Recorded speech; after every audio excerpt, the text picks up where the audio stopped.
Rui Lira, agora na Cultura Informa. Tá chegando com os comentários o professor e analista político Rui Lira. Boa tarde, Rui. Boa tarde, André Santiago. Boa tarde para Dido Montenegro. E boa tarde para Sandro Rodrigues, da nossa técnica. E além disso, aquele boa tarde caloroso para a grande audiência da Cultura Informa. Boa tarde, professor. Bem-vindo. Ótima semana. Pois bem, nós tivemos vários acontecimentos recentes que são importantes para o quadro político nacional e principalmente para essa situação que nós estamos assistindo de grande desgaste do governo federal e da figura presidencial também, e com a consequente afirmação do ex-presidente Lula como favorito às eleições deste ano. Aí tem elementos novos dentro do quadro que vale a pena a gente avaliar. E o primeiro deles vem de lá da Austrália. O país insular da Oceania, tão distante, né, da gente, resolveu expulsar do seu território o tenista número 1 do mundo, Novak Djokovic, exatamente porque ele não apresentou a vacinação devida que é exigida pelo governo da Austrália para que as pessoas entrem no país.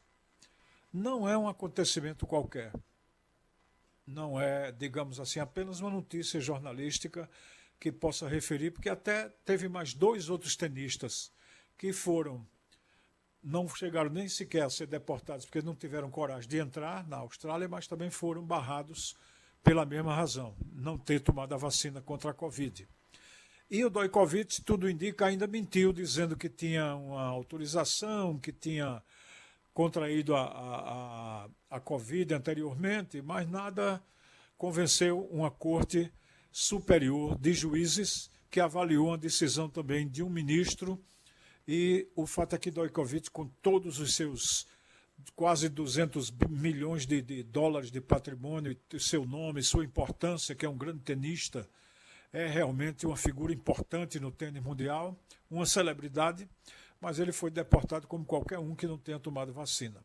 Além de ter sofrido 3 constrangimentos, porque foi preso 3 vezes lá, não preso numa cadeia, mas preso detido, né? Ficou sob custódia do Estado. 3 vezes consecutivas, coisa que para ele é impensável. E Djokovic tem lá seus seguidores, seus antivacinas, que sofreram, acho que a nível mundial, uma derrota muito grande. E o que é que isso tem a ver com a situação do Brasil? É que no Brasil a gente viu em mais de uma autoridade brasileira de importância, começando pelo próprio presidente, uma tentativa de desmoralizar as vacinas, lá no começo, ano passado principalmente, e uma certa resistência, uma certa tentativa de sabotagem à vacinação das crianças entre 5 e 11 anos.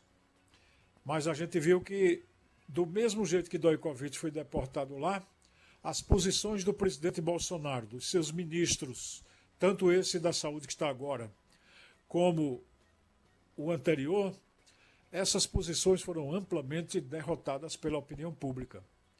E aí veio uma pressão de opinião pública, evidente, que foi revelada agora pela Folha de São Paulo em pesquisa telefônica, que mostra 79% da população brasileira a favor da vacinação das crianças de 5 a 11 anos e apenas 17% contrários. É uma maioria esmagadora. Se a gente arredondasse os 17 para 20 num ato de generosidade, poderia arredondar também os 79 para 80, então a gente teria uma proporção de 8 para 2. 80% contra 20. E nem chega a ser isso, é 79 a 17. Então tem uma minoria de pessoas no Brasil que não se sabe bem porquê, defender a mesma posição de Novak Djokovic, que foi rejeitada pelo governo da Austrália, dando um exemplo ao mundo de que com a vida dos outros não se pode brincar e não se pode dar liberdade a ninguém de contaminar os outros. Esse é que é o ponto, gente. Não há outra discussão. A gente vê pessoas na internet falando em liberdade de expressão ou falando em autoritarismo, em proibir uma pessoa que não quer se vacinar de contaminar os demais. Não tem nada disso.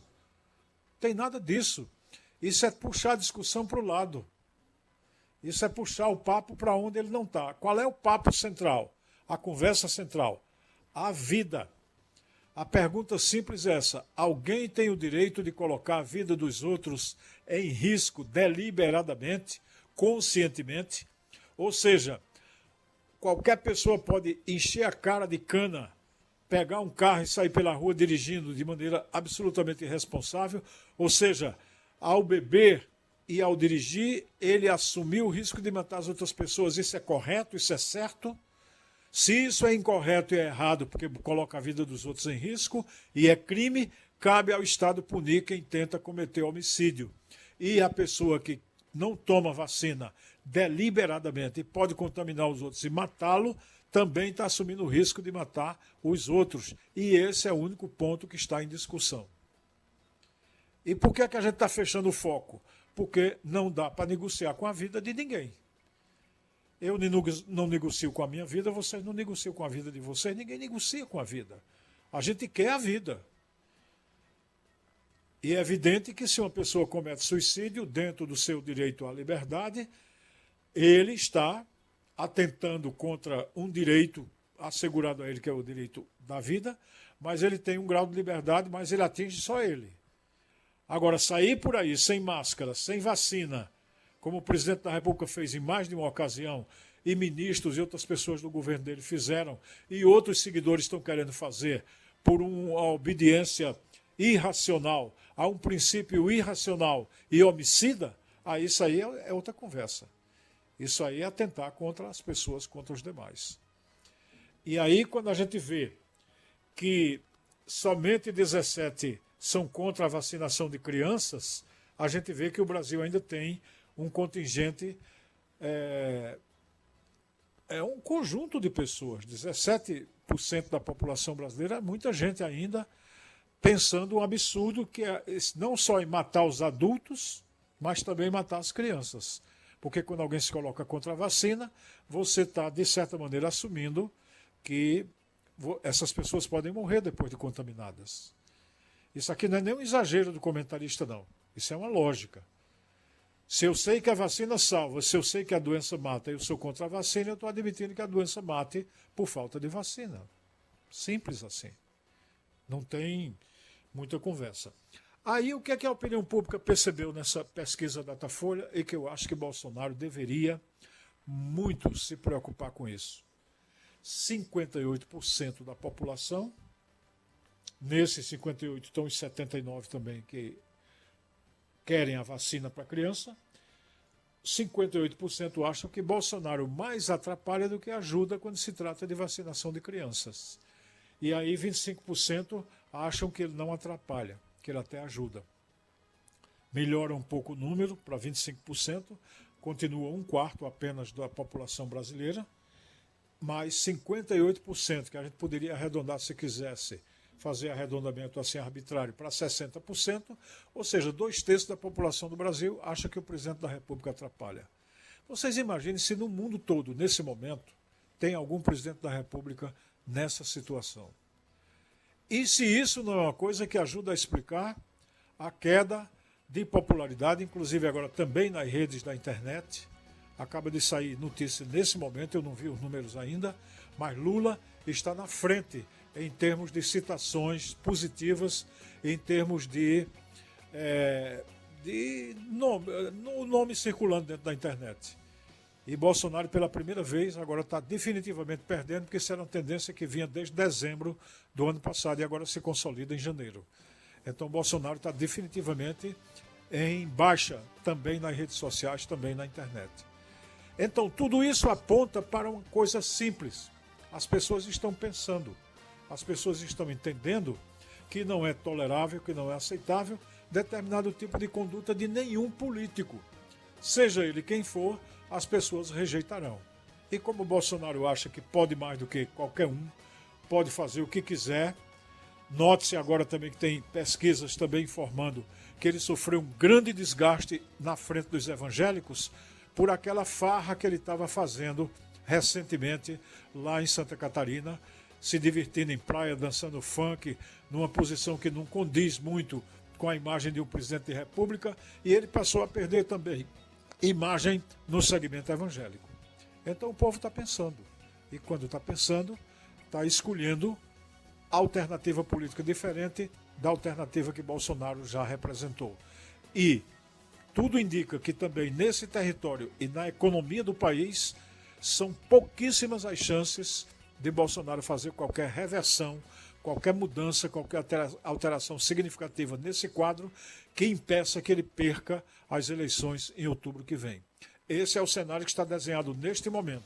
Poderá mudar e, se mudar, como sempre, estaremos aqui para explicar as nossas razões e os motivos pelos quais a gente vê a mudança de cenário. Mas, no momento, todo o vento sopra a favor da candidatura do ex-presidente Lula e de um desgaste crescente e maior do presidente Jair Bolsonaro. Isso cabe à reflexão do ouvinte da Cultura Informa. Opinião é na Cultura. Primeiro lugar em audiência, do jeito que você gosta. Você está ouvindo a Cultura Informa, o jornal do nosso rádio. Agora 1h mais 50 minutos. 1h50 em Caruaru. Dizer que estamos também no YouTube, né, Dido? Exatamente, né? A nossa conexão já foi restabelecida e a gente, inclusive, tem uma turma muito boa hoje prestigiando a nossa programação. Boa tarde, professor Rui. Estou vacinado, sou muito a favor das vacinas, inclusive de crianças, mas acho que um atentado à liberdade, essa ditadura da vacina. Quem quiser se vacinar, ótimo. Quem não quiser, que arque com as consequências. O que não podemos é excluir quem tem o direito de escolher, já que a vacina não garante de nenhum modo a não transmissão do vírus. Então, não importa se estou vacinado ou não. Se estou com vacina, eu transmito do mesmo jeito. Professor, quem não se vacinou não coloca terceiros em risco, não? O único prejudicado é ele próprio. Ele está afirmando, não coloca terceiros em risco, não. O único prejudicado é ele próprio. Não dá para concordar com o raciocínio do ouvinte. Elias Serafim, perdão. Viu, Elias? Não dá para concordar com a segunda parte do seu raciocínio. Na primeira, tudo bem, você tomou a vacina e veja que o seu raciocínio contradiz, a segunda parte do seu raciocínio contradiz a primeira. Você tomou a vacina mesmo achando que ela não impede a transmissão, mesmo achando que ela não garante que você não se contamine. E isso todo mundo sabe que é verdade. Mas isso não é verdade em todos os casos. Na maioria esmagadora dos casos, a população já entendeu e nós vimos diminuir muito a quantidade de casos e de morte no Brasil depois que aumentou a quantidade de vacina no conjunto, e isso devia ser um raciocínio suficiente para convencer a você e a mim, porque veja, se a gente vacina a população do país e cai a quantidade de mortes e cai a transmissão do vírus, eu tenho o quê? Eu tenho que a vacina não é absoluta, ela não fecha a rosca. Ainda tem casos de contaminação mesmo de pessoas vacinadas, mas ela diminui as consequências e ela também evita mortes e ela evita também que se transmita o vírus. Então isso é o bastante. Por quê? Porque isso salvaguarda a vida. A segunda parte do seu raciocínio, não. Se um governo faz o contrário do governo da Áustria, o governo da Áustria, por exemplo, agora tornou obrigatória a vacina no território daquele conhecido e famoso país, a Áustria, que fica um pouco depois da Alemanha, um pouco mais para dentro do leste europeu. Aliás, mas é sudoeste, né, alguma coisa assim.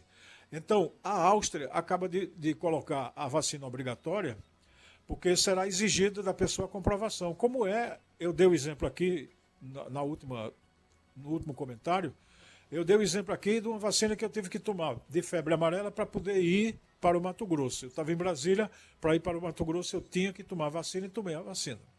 E aposto numa coisa, que a maior parte desse pessoal que está falando contra a vacina e dizendo que é um direito das pessoas escolherem matar os outros, que isso no final é o que importa, porque se você não toma vacina, você não prejudica somente a si. Você pode ser um vetor de contaminação. Porque veja que caiu no Brasil a quantidade de casos, que é a contaminação, e a quantidade de mortes. Ou seja, é seguir um raciocínio bem simples. Como é que se preserva a vida? Tomando uma medicação, como é o caso da vacina, que impede a transmissão, e a transmissão pode levar à morte das pessoas. Então, assim, você preserva a vida. Então, o seu raciocínio está correto no que você está fazendo, eu acho que você está certo, tomar sua vacina, defender tudo mais. Agora, quando você defende o direito individual como um direito absoluto, você esquece um detalhe. Nenhum direito individual pode colocar a coletividade em risco. Porque é a coletividade que sustenta o indivíduo, não esqueça.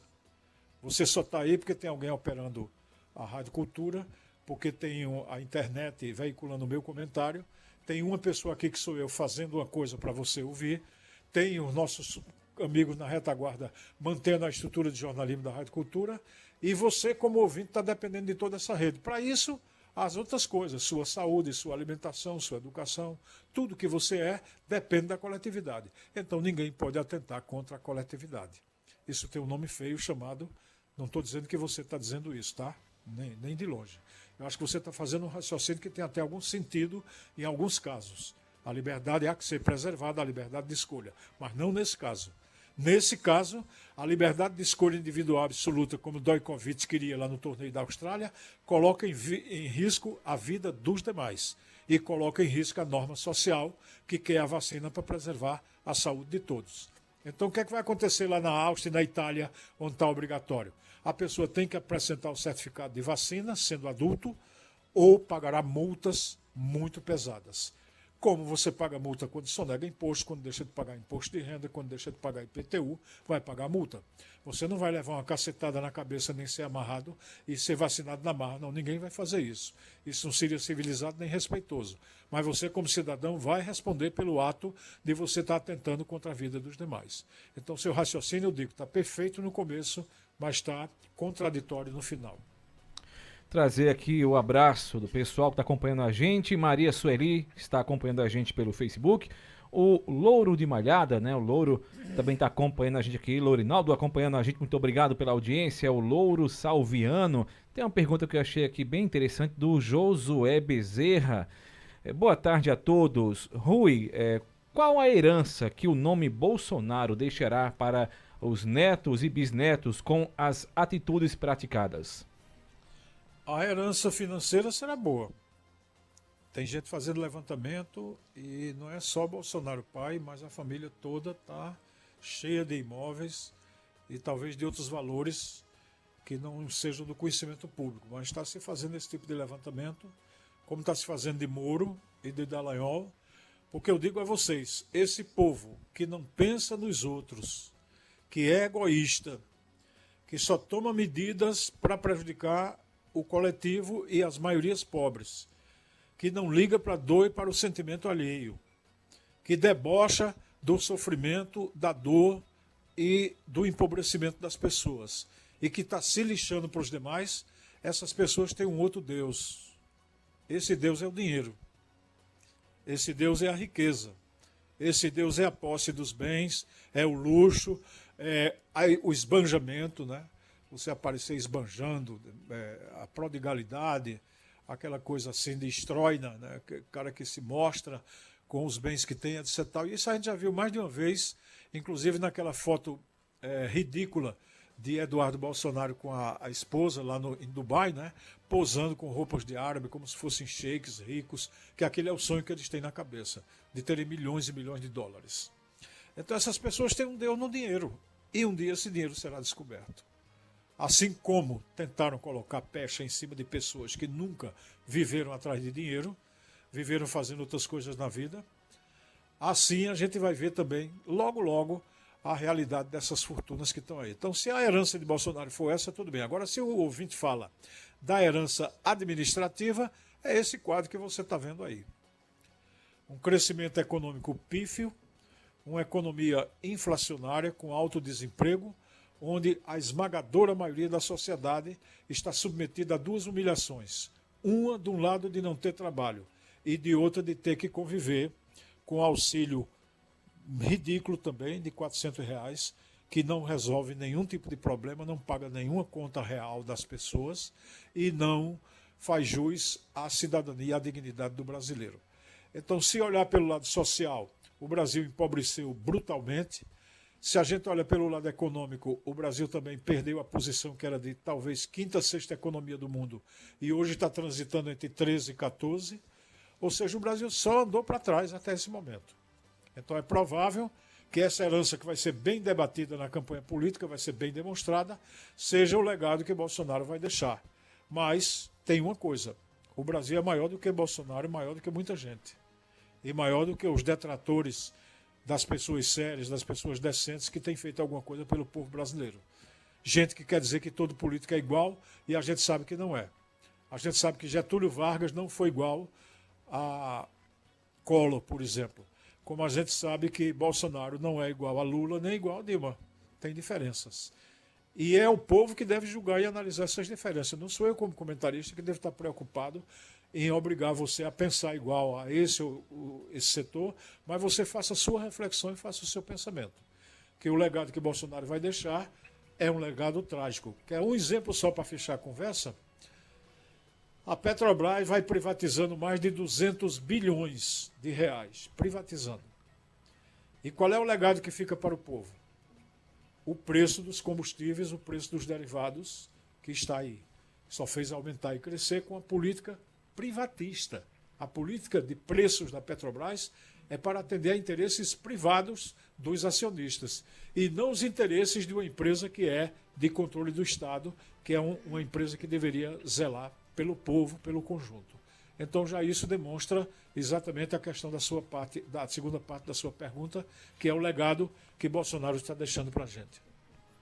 Mensagem aqui do Paulo Sérgio Silva. Professor, o que você acha do setor do poder público ter relaxado na fiscalização da Covid, como vem acontecendo em nosso município? A exemplo de ontem na feira da Coab 1 e 2, mais da metade sem máscara. Olha, esse relaxamento, nesse momento, é criminoso. É uma coisa que não deve ser.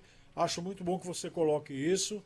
E nós da cultura vamos botar o olho também para ver até que ponto realmente isso é uma coisa generalizada.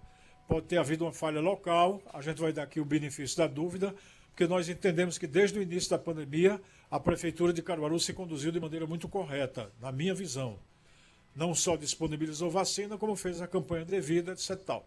Mas esse afrouxamento, eu repito, é criminoso e como tal deve ser denunciado. E é muito bom que você traga essa denúncia de muita gente na feira sem máscara e do afrouxamento da vigilância. A vigilância sanitária tem esse nome, vigilância, exatamente para cercar os problemas antes que eles se tornem difíceis e violentos e brutais contra as pessoas. Mandar um abraço, o Josué Bezerra acompanhando a gente por aqui. Vamos lá, mandar um abraço para Cícera Alves também deixando boa tarde pra gente. Tem o Anderson do PIF também aqui deixando boa tarde, professor Rui. Aqui Anderson do PIF. Um abraço. Quero parabenizá-lo por suas colocações e dizer que concordo em número, gênero e grau. Que coisa boa. É bom. Concordar com a gente também é uma coisa agradável. A gente gosta. Agora eu digo sempre com Anderson, você que é uma pessoa que restaura para todos nós a cultura popular, por que é que você se dedica à cultura popular? Porque você exerceu o seu senso crítico e percebeu que a cultura popular tem muito mais raiz, tem muito mais sentimento, muito mais origem, muito mais antropologia do que qualquer outro tipo de cultura importada ou imposta ao nosso povo através dos grandes mainstreams da comunicação. Então, você exerceu o seu senso crítico. Faça isso também, por favor, em relação às palavras desses que você também apoia. Porque haverá hora que eu posso falar alguma coisa que não é a bem da verdade ou não é a melhor coisa, e o seu senso crítico poderá me ajudar até a corrigir algum erro que porventura eu venha cometer nos meus enfoques, no meu pensamento e nas minhas ideias. Eu não estou fora de nenhuma falha, de nenhum erro humano que sou. E conto com você para isso, mas por enquanto quero celebrar a minha alegria em você elogiar o meu comentário e elogiar a minha pessoa. Muito obrigado.